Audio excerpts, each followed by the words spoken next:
Настали самые важные дни месяца Зульхиджет. В эти дни прощаются все грехи паломников. Самым важным обрядом хаджа является стояние на горе Арафат. Накануне с 2 часов ночи пилигримов из Ингушетии переместили в долину Мина. Это место, где собираются миллионы людей вместе. Организаторы поэтапно выводят паломников из своих номеров. Руководители групп делают наставления своим подопечным. Автобусы подъезжают, и все дружно усаживаются по местам. Время сделать намерение.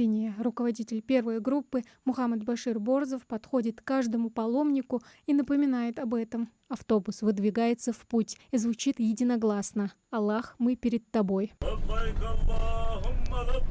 Спустя несколько минут приезжают в палаточный город Мина. Тут все уже готово для паломников. Наших земляков встречает надпись «Ингушетия». Организаторы хаджа оперативно распределяют всех паломников по шатрам.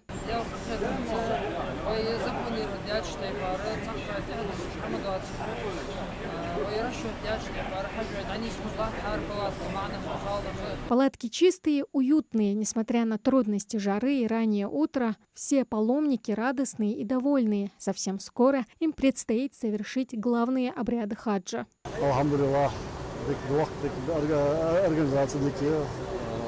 Комитет по хаджу организовать условия создать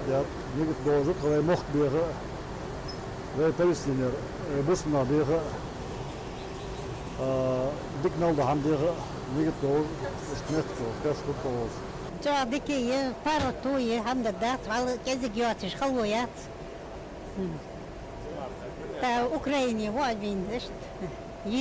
президенту Солнце уже встало, и паломники с радостью прогуливаются по переулкам городка, желая как можно больше запомнить об этом месте. Тамара Хшагульгова, Али Ахкильгов, Магас 24.